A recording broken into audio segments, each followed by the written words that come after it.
Finally, as we review our compliance issues, let's look at the element of reducing the buyer-seller pool. And by that, what we're talking about is there are certain things that are being done in the marketing of property that are actually reducing the amount of buyers that could potentially come and see and potentially buy a seller's property. And this is problematic. Actions of certain brokers that are not in the best interests of their clients are sometimes harming their clients by reducing their clients' property's competitiveness in the marketplace. And anytime brokers are placing their interests before those of their clients, that's a violation. It's a clear violation of license rules and the uniform and fiduciary duties that we've been talking about. So what we want to look at here are a few examples of this. So ultimately, the question that we keep in mind with this is, does this increase or decrease the available buyer pool for a seller, the buyers that could purchase a seller's property? And this is a quote actually taken from a Colorado multiple listing service. It says this: a 2.8% co-op fee for a buyer agency or a transaction broker. Any real estate agent that submits an offer without using the contract program, we're calling it ACME contracts here, will receive 2% co-op at closing. So here's the question again. Does this quote from the MLS increase or decrease the ready amount of buyers to potentially purchase this property? And the answer obviously is it decreases it. Why? Why does it decrease it? Well, because it discourages agents who don't use this brand of contract software from showing the property. Obviously, if you don't use ACME contracts, then, why show the property if you're going to make less on it? So it discourages potential buyers. So the question is this intended for the benefit of the seller or the broker? And ultimately, you have to answer that this is intended for the benefit of the broker, because the choice of contract software primarily benefits the broker. What are the pros and cons for the seller? Well, the potential pro, and about the only one I can think of, is that it might result in a reduced commission. But the question is the choice of contract software worth a smaller buyer pool and thus risking a lower price and possibly extending the days on the market to the seller? Is it worth that? I think that's a much bigger con than the pro of a smaller commission. And ultimately, would this have likely been approved by the seller if the pros and cons were fully discussed at the time of taking the listing? And it's unlikely, I think, that the seller would see the choice of broker contract software as important at all. So, does it have to be disclosed to the seller? Absolutely. Does it have to be discussed with the seller?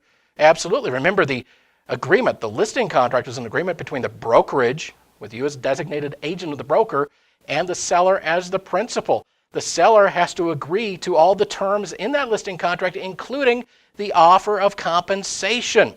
Meaning, if you're going to say something like this in the MLS, you have to have the seller's permission to say it. So yes, it has to be discussed and disclosed to the seller. Commissions paid is among the items that must be agreed to the seller by the seller in the listing contract. It's crucial. Let's look at another example. Another quote from another MLS.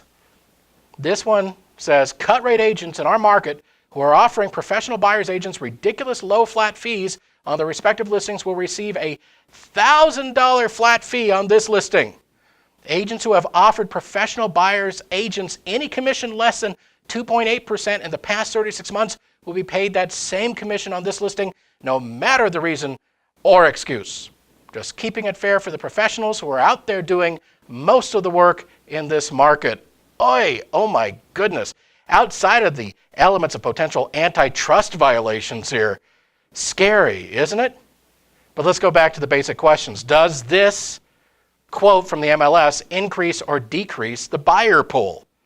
Again, it decreases it. It discourages a class of agent from showing the property and bringing their buyers to the property and potentially bringing that buyer to the seller. Okay? Is it intended for the benefit of the seller or the broker? Well, obviously, the broker. It's the broker's own interests and political agenda that are being furthered. What are the pros and cons for the seller? Basically the same as we looked at in the last example, potentially a less commission, but probably not. And certainly a huge potential reduction in the buyer pool and protracted and extended marketing times for the seller. That's not a pro. That's a serious con. And if this had been discussed between the broker and the seller, do you think that the seller would have approved it? And it's unlikely. It's really unlikely that clients want their interests used for ammunition in broker-to-broker disagreements. The client's going to look at it and goes, how does that affect me? That doesn't affect me. So it has to be fully discussed, it has to be fully disclosed, and the client has to approve the language. Absolutely. Let's look at another example. This is an anonymous letter received by a client of a discount broker. Let's go through it and see if we see any potential violations. Dear Mr. and Mrs. Seller, the reason your house is not selling is because no normal realtor is going to show a, insert company's name here, listing. Oh my goodness. First sentence right out of the bat, an antitrust violation. And folks, this is a real letter. This is the letter with some of the names redacted. Let's keep going. You're offering to pay a seller agent $10,000 on a sale that a normal 2.8 co-op fee equates to around $13,000. Sends chills up my spine. That's price fixing, another antitrust violation. Let me just state right here, there is no such thing as a normal co-op fee. Just like there's no standard or normal commission, right? We all learned this. There's no normal co-op fee. The co-op fee is agreed to between you and your principal, the seller, as far as offering what we're going to cooperate with to a buyer's agent or a transaction broker. There is no normal fee. This is price fixing. Let's keep going. On many of these companies' listings, they offer a $3,000 co-op fee. This makes us normal realtors disdain them and avoid any of their listings because of their unfair business practices in the general marketplace. When a normal realtor complains to this company's agent about their commission structure, they say we can always negotiate for a higher fee. Wow. Remember we were talking about sign crossing before? This is a blatant sign crossing violation because they're interfering with another agent's current listing and the relationship with their listing broker. But we aren't done yet. They go on to say, would you work for less? Also, my seller who chooses a company like blank, or also any seller who chooses a company like blank, is most likely a personality type who resents having to pay realtors, and they go on to disparage this poor seller. Is that ethics? I mean, is that what we're supposed to be as real estate professionals? That's neither ethical or honest. That's character assassination. That's character assassination of the seller. They don't even know this poor seller. Wow, but they aren't done yet. So the remedy for 99.999% of us who hate this company is that we just don't show their listings. Another blatant antitrust violation. Anytime my buyer wants to see a blank listing, I'll actually tell them anything I can think of to not show it. Remember, folks, we've been talking about uniform duties and fiduciary duties. That one sentence right there violated them all. So just keep that in mind as you reduce your price over and over, that it could have been sold a long time ago.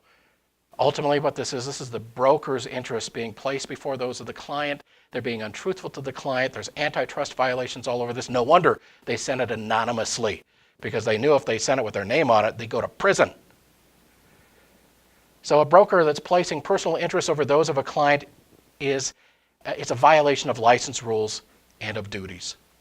So when in doubt, if you're wondering if something is right between you and the seller, if you're wondering that if it should be offered, talk to your seller about it. Have a complete and frank discussion with your client about the language that you want to use.